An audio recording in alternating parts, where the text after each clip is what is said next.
The dust swirled around Amelia Garrison's boots as she stood trembling before the general store owner, her hands cuffed behind her back and her cheeks burning with shame.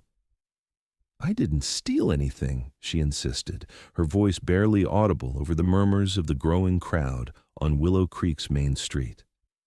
It was 1878, and in this unforgiving Colorado mining town, accusations of theft could ruin more than just a reputation. Marshall Xander dismounted his chestnut stallion at the edge of the commotion, his spurs jingling against the wooden boardwalk as he approached. His tall frame and broad shoulders cast a long shadow across the dirt road, his weathered Stetson pulled low over piercing blue eyes that had seen too much violence for a man of 32. "What seems to be the trouble here, Mr. Patterson?" Marshall asked, his deep voice silencing the crowd. He glanced at the woman young, probably mid-20s, with auburn hair falling in loose waves around a face that spoke of both determination and fear. Her simple blue dress was worn but clean, her hands calloused from hard work. "This woman stole $5 worth of supplies," Patterson declared, pointing an accusatory finger at Amelia. "Flour, sugar, coffee all hidden in her bag when she thought I wasn't looking." Amelia shook her head vehemently. "I paid for everything in that bag. I wouldn't steal, not ever." Her voice cracked with emotion. "Check my purse, I gave you a $5 gold piece." Patterson scoffed. "She gave me no such thing." "I'd remember a $5 gold piece, Marshall."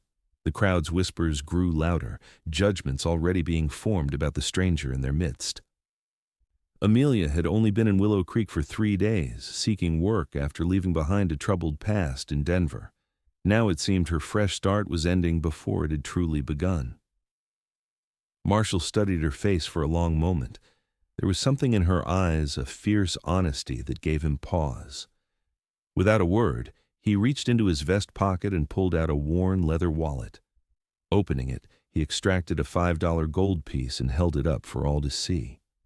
"I believe the lady and I had a transaction earlier today," Marshall said calmly, though Amelia's confused expression nearly betrayed his lie. "This is my change from the $10 I gave her for mending my shirts. I believe we're even now, Mr. Patterson." The storekeeper's face reddened. "But Marshall, are you suggesting I'm lying, Mr. Patterson?" Marshall's tone remained even, but there was steel beneath the words. Patterson deflated visibly. "No, sir. Must have been my mistake." "I believe an apology is in order then." Marshall nodded toward Amelia, whose eyes had widened in surprise. After Patterson stammered out a reluctant apology and uncuffed her wrists, the crowd began to disperse. Marshall gently took Amelia's elbow and guided her away from the scene. "Why did you do that?" she whispered once they were out of earshot. "You don't know me. We never had any transaction." Marshall's lips quirked into a slight smile. "Let's just say I've known Patterson long enough to recognize when he's trying to take advantage of a newcomer. He's done this before, claims someone shortchanged him, especially if they're new in town with no one to vouch for them." "But you paid for my supplies," Amelia protested. "I can't accept that." "Consider it a welcome to Willow Creek." Marshall tipped his hat. "Though I wouldn't mind knowing the name of the woman I just vouched for." "Amelia Garrison," she said, extending her hand. "And I insist on repaying you, mister." "Marshall Xander. And it's just Marshall, no mister needed." His large hand enveloped hers briefly. "As for repayment, maybe you really can mend a few shirts for me. Mine are in terrible shape." Amelia couldn't help but smile. "That seems a fair trade." Marshall nodded toward her bag of supplies. "Where are you staying?" "The boarding house on Elm Street, Mrs. Holloway's place." "Good woman, Mrs. Holloway," Marshall said approvingly. "Mind if I walk you there? Some folks might still be wondering about what happened back there." As they walked the dusty streets of Willow Creek, Amelia felt the curious stares of townsfolk following them. "They're all watching us," she murmured. "Small town," Marshall replied with a shrug. "By tomorrow they'll have something new to talk about." "I hope so. I came here for a fresh start, not to be known as the woman accused of theft on her 3rd day in town." Marshall's expression softened. Everyone deserves a second chance, Miss Garrison. Even if you don't know what they need a second chance from? She asked quietly. Especially then. His eyes met hers briefly. We all have our pasts. It's what we do with our futures that matters. When they reached the boarding house, Amelia turned to him. Thank you again, Marshall. Those supplies were all I could afford until I find work. Any prospects? Amelia sighed. I've inquired at the dressmaker's shop and the school, but nothing yet. Marshall seemed to consider something. My sister runs the Silver Dollar Cafe. She mentioned needing help with the morning shift. If you're interested, I could put in a word. Hope flared in Amelia's eyes. I would be most grateful. I'll speak with her tonight, Marshall promised. The cafe opens at 6. Come by tomorrow. Ask for Mary Xander. I will, and I meant what I said about mending your shirts. Marshall's smile reached his eyes this time. I'll hold you to that, Miss Garrison. After he left, Amelia stood on the porch for a moment, watching his tall figure disappear down the street. For the first time since arriving in Willow Creek, she felt a small spark of hope. Perhaps this town would offer the fresh start she so desperately needed after all. The following morning, Amelia rose before dawn and dressed carefully in her best skirt and blouse. The Silver Dollar Cafe was already bustling when she arrived, the rich aroma of coffee and freshly baked bread filling the air. A woman with the same striking blue eyes as Marshall was directing 2 young waitresses, her dark hair pulled back in a practical bun. Excuse me, Amelia said when there was a pause in the woman's instructions. Are you Mary Xander? Marshall suggested I speak with you about possible employment. Mary's sharp eyes assessed Amelia quickly. So, you're the woman my brother helped yesterday. Heard all about that business with Patterson. She wiped her hands on her apron. Marshall says you need work and I need help. Can you cook?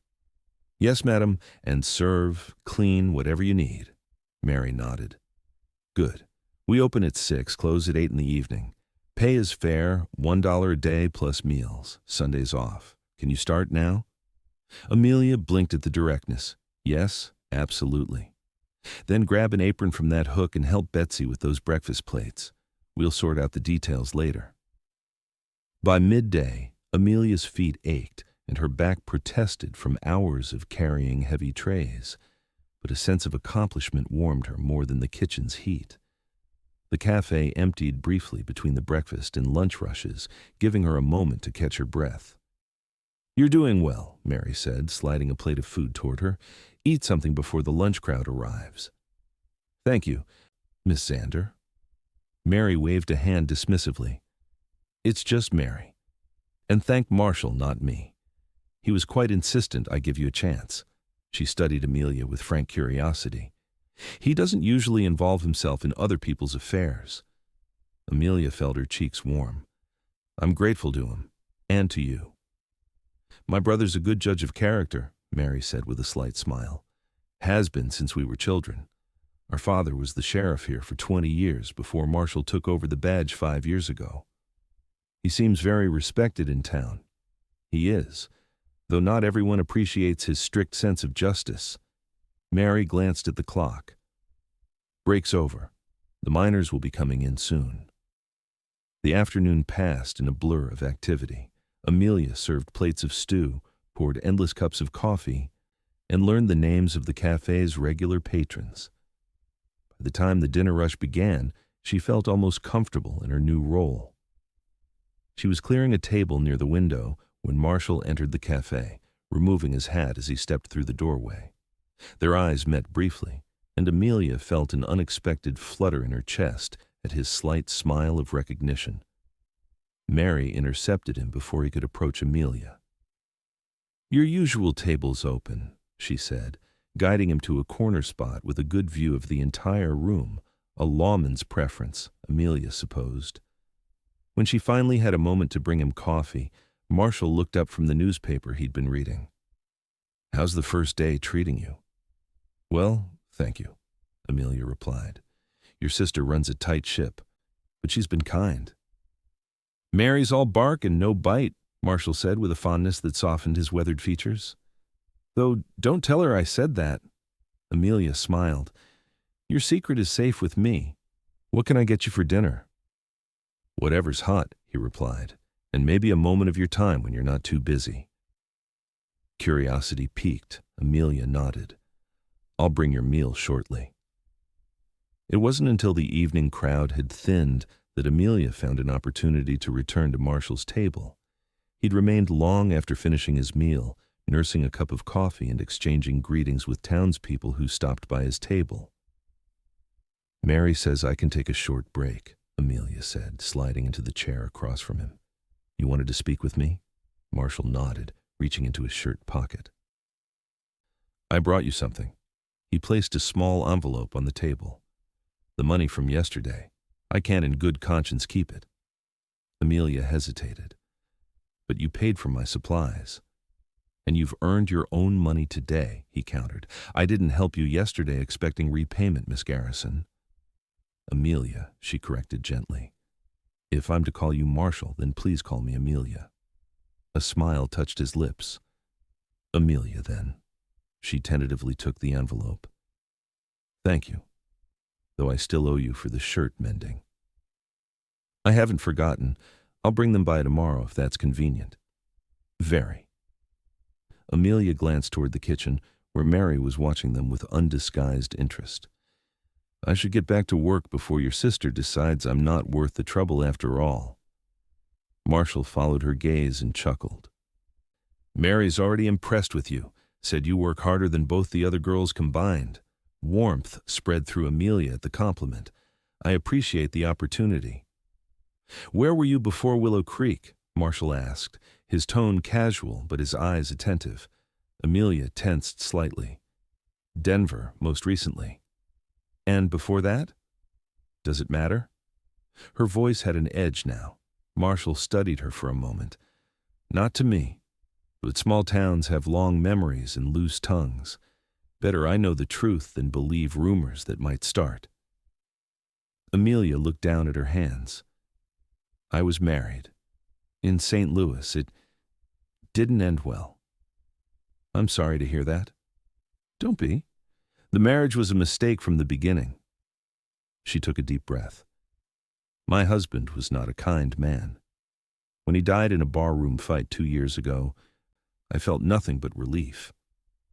Marshall's expression remained impassive, but his eyes held understanding rather than judgment.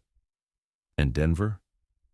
I worked as a seamstress, saved what I could, but there were complications. People who thought I owed them something after my husband's death. She met his gaze directly. I've never stolen anything in my life, Marshall. Not in St. Louis, not in Denver, and not here. I believe you, he said simply. Why? The question escaped before she could stop it. Marshall considered this for a moment. Experience, maybe. Or instinct. His lips quirked. Or perhaps I just wanted to irritate Patterson.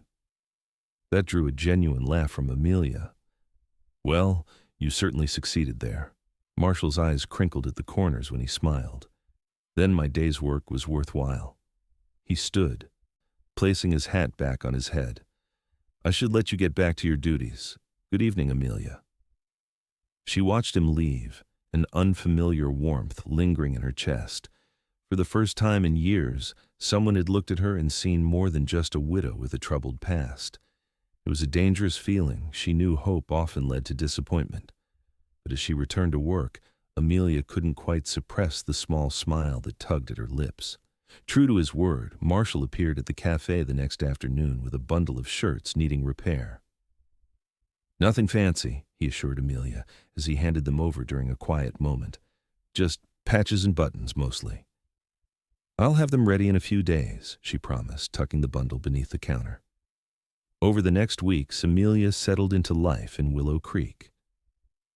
The work at the Silver Dollar was demanding but satisfying, and Mary proved to be a fair employer. The townspeople gradually accepted Amelia's presence, particularly after seeing Marshall's apparent approval of the newcomer. For his part, Marshall made a habit of taking his evening meal at the cafe, often lingering until Amelia's shift ended so he could walk her back to the boarding house. Their conversations flowed easily, from books they had read to stories of Marshall's childhood in Willow Creek. Amelia spoke little of her own past, but Marshall never pressed for more than she was willing to share. One evening in late September, as they walked beneath a canopy of stars, Marshall asked, "Do you miss the city?"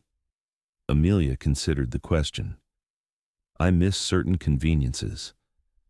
The bookshop on Market Street in Denver had the most wonderful selection. But no, I don't miss the noise or the crowds." "Willow Creek must seem dull by comparison," she smiled up at him. "Not dull. Peaceful. I've had enough excitement in my life." Marshall's hand brushed against hers as they walked, the brief contact sending a flutter through her chest. "You deserve peace, Amelia." They had reached the boarding house steps. In the soft glow of the porch lamp, Amelia could see something in Marshall's eyes that made her breath catch a warmth, a question he hadn't yet voiced. "Would you join me for a picnic on Sunday?" he asked suddenly. "There's a nice spot by the creek about a mile outside town. If you'd like to go, that is." Amelia felt a girlish excitement that she hadn't experienced in years. "I would like that very much." Marshall's smile was more open than she'd ever seen it. "I'll come by at noon then." He hesitated, then tipped his hat. For good night, Amelia. "Good night, Marshall." She watched him walk away, her heart beating a little too fast for comfort. It had been so long since she'd allowed herself to feel attraction to a man, to consider the possibility of something more than friendship. Her marriage had taught her painful lessons about trusting too easily, loving too blindly. And yet, Marshall Xander had shown her nothing but respect and kindness. Sunday arrived with clear skies and a gentle breeze, perfect weather for a picnic. Amelia wore her newest dress, a simple lavender cotton that Mary had helped her select from the Mercantile's limited collection. She'd spent extra time arranging her hair, pinning it up with more care than usual. Mrs. Holloway gave her a knowing smile when Marshall arrived precisely at noon. "Don't you two look nice?" the older woman remarked. "Enjoy your afternoon." Marshall had borrowed a wagon for the occasion, and he helped Amelia up onto the seat with a gentle hand. He'd clearly made an effort with his appearance as well, his usual dusty work clothes replaced by a clean white shirt and his best dark vest, his hair still damp from a recent washing. "You look lovely," he said as they set off, his eyes briefly taking in her dress before returning to the road. "Thank you." Amelia smoothed her skirt self-consciously. "It's new. Well, new to me. The color suits you." The spot Marshall had chosen for their picnic was indeed beautiful. A grassy clearing beside the creek, shaded by cottonwood trees whose leaves were just beginning to turn gold with the approach of autumn. A quilt was spread on the ground, and a picnic basket waited. "Mary helped with the food," Marshall admitted as he assisted Amelia down from the wagon. "My cooking skills are limited to coffee and beans." Amelia laughed. "After working in the cafe, I appreciate not having to prepare the meal myself." The afternoon passed pleasantly as they shared the picnic Mary had prepared: fried chicken, biscuits, apple pie, and a bottle of lemonade. Their conversation flowed easily, punctuated by comfortable silences as they enjoyed the peaceful surroundings. After they'd eaten, Marshall suggested a walk along the creek. The water gurgled pleasantly over smooth stones, and wildflowers still bloomed along the banks despite the advancing season. "I used to fish here as a boy," Marshall said as they strolled. "My father would bring me and my brother on Sundays, when he could spare the time from his duties." "You have a brother as well as Mary?" Amelia asked, realizing how little she knew about Marshall's family. A shadow crossed his face. "Had. Michael died during the war. He was 22. "I'm sorry," Amelia said softly. "You must miss him terribly." Marshall nodded. "Every day. He was the best of us, smart, kind. He wanted to be a doctor." He glanced at Amelia. "What about you? Any siblings?" "An older brother, Andrew. We lost touch after I married. My husband," she hesitated, "he didn't approve of my family." Marshall's expression darkened slightly. He sounds like a controlling man. He was, Amelia admitted. At first. I thought his possessiveness meant he loved me deeply. I was young and naive. By the time I realized the truth, we were already in St. Louis, far from anyone who might have helped me. They had stopped walking, standing beneath the spreading branches of an old cottonwood. Marshall's eyes held hers steadily. What happened? Amelia took a deep breath. He drank. Gambled. When he lost, which was often, he took his anger out on me. She touched her left cheek reflexively, where a small scar remained from a particularly violent night. The last year was the worst. He'd made enemies dangerous men who came looking for money he owed them. Marshall's jaw tightened visibly. And after he died, those men still believed they were owed. They found me in Denver last month. Amelia looked down at the flowing water. I didn't steal their money, but they were convinced my husband had hidden it with me. When they threatened me, I fled, started over here. Do you think they followed you? Marshall asked, his voice taking on the professional tone of the lawman. Amelia shook her head. I don't think so. I was careful. Took a roundabout route, changed my appearance. She met his gaze. I should have told you sooner. If there's any chance they could bring trouble to Willow Creek. Marshall's hand found hers, his touch gentle but firm. You're safe here, Amelia. I promise you that. The conviction in his voice made her breath catch. Why did you help me that day, with Patterson? Because it was the right thing to do, Marshall said simply. And because from the moment I saw you standing there, refusing to break even when everyone was against you, I knew you were someone special. Heat rose to Amelia's cheeks. I'm not special, Marshall. Just a woman trying to build a life that's my own. That's exactly what makes you special. His thumb traced a small circle on the back of her hand. Your strength. Your determination.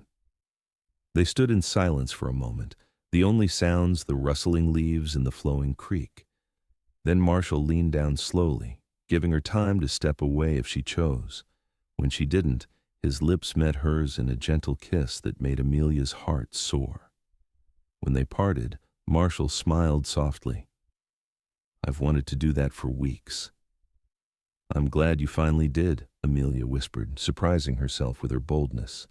They returned to the picnic quilt hand in hand, the afternoon stretching lazily before them as they talked of lighter things, their favorite books, memories of childhood, dreams they once had.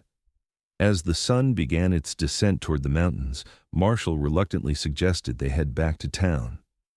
Mary will never let me hear the end of it if I keep you out after dark, he said with a rueful smile. The ride back to town was quiet but comfortable, Amelia sitting closer to Marshall than she had on the outward journey. The towering peaks of the Rockies caught the last golden rays of sunlight as they approached Willow Creek, the little town nestled in the valley below. Thank you for today, Amelia said as Marshall helped her down from the wagon in front of the boarding house. It was perfect. The first of many, I hope, he replied, his eyes searching hers. I would like that very much. Marshall walked her to the door, lingering on the porch. May I call on you again on Wednesday evening? There's a social at the church, nothing fancy, just music and refreshments.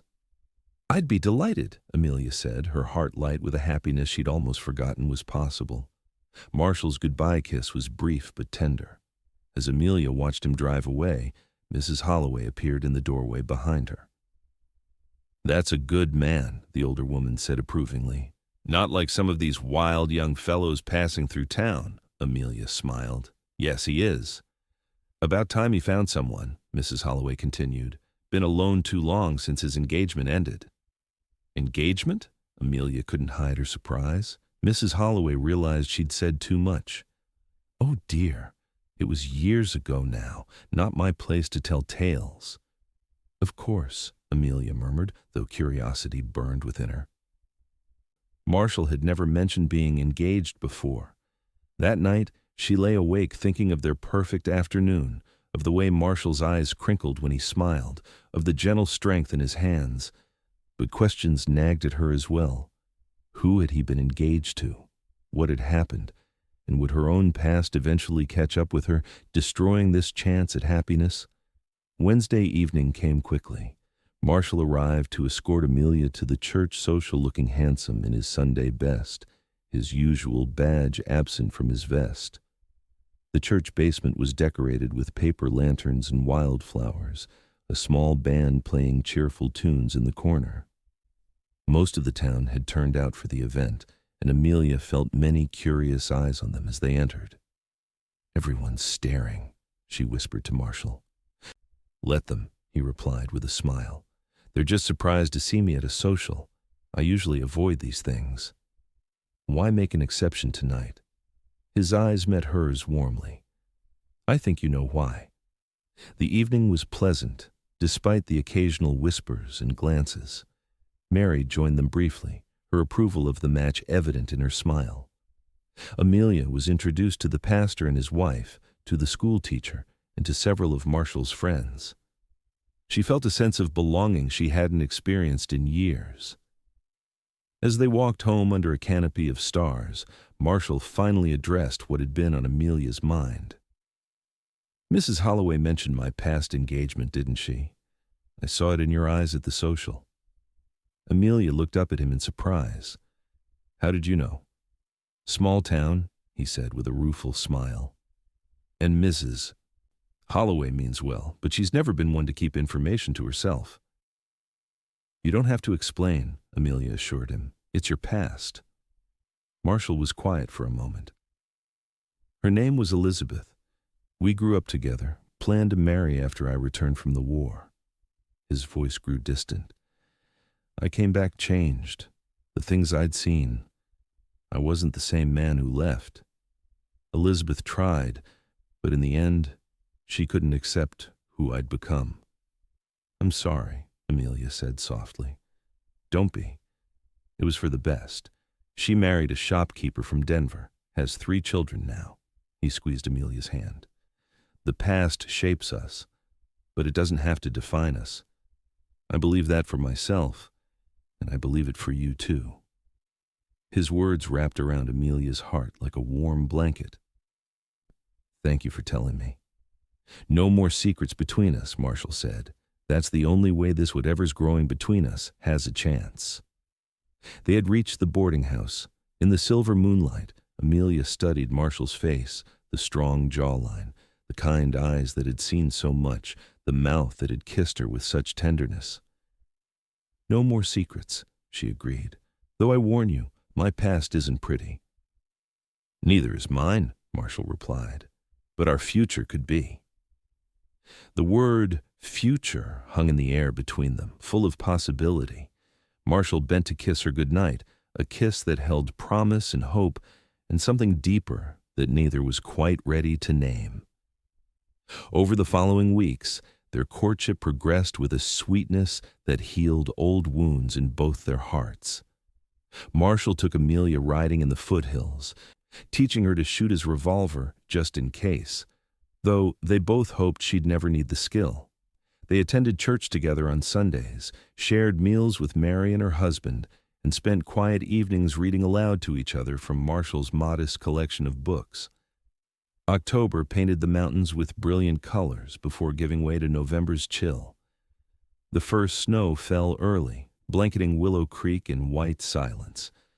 On a particularly cold evening, Marshall arrived at the cafe just as Amelia was finishing her shift. "Bundle up," he advised as she gathered her shawl. "It's bitter out there tonight." They stepped into the frigid air, their breath forming clouds in the darkness. Fresh snow crunched beneath their boots as they walked toward the boarding house, the streets almost deserted in the cold. "I've been thinking," Marshall said after they'd walked a block in comfortable silence. "A dangerous pastime," Amelia teased, earning a chuckle from him. "Indeed." He guided her toward the town square, where a massive pine tree stood draped in snow. "I've been thinking about Christmas, actually. It's only a month away." "So it is," Amelia agreed, wondering at his thoughtful tone.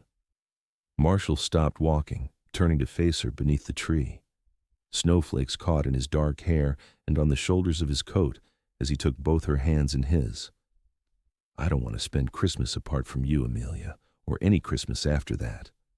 His voice was steady despite the enormity of what he was saying. "These past months with you have been the happiest of my life.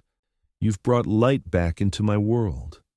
Amelia's heart pounded as Marshall released one of her hands to reach into his pocket, withdrawing a small velvet pouch. "I'm not a wealthy man," he said, tipping a simple gold ring with a small pearl into his palm. "It was my mother's. My father gave it to her when they had nothing but hope in each other." His blue eyes held hers earnestly.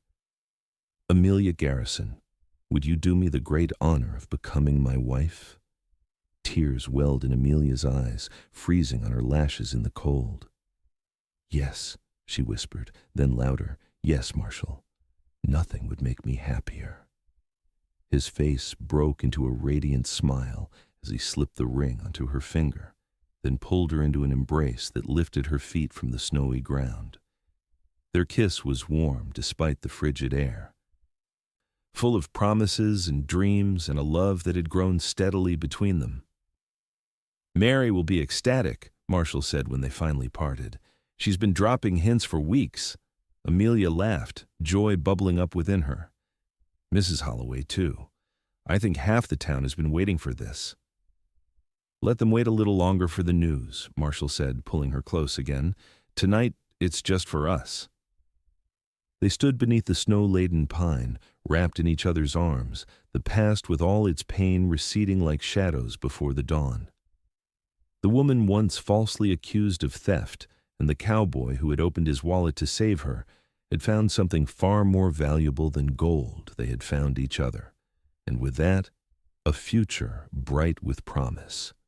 2 weeks before Christmas, Amelia and Marshall were married in the small white church on the hill, Mary serving as matron of honor and the pastor's wife playing the organ. The entire town turned out for the celebration afterward, the Silver Dollar Cafe overflowing with well-wishers. As snow fell gently outside the windows, Marshall drew his new wife into a quiet corner.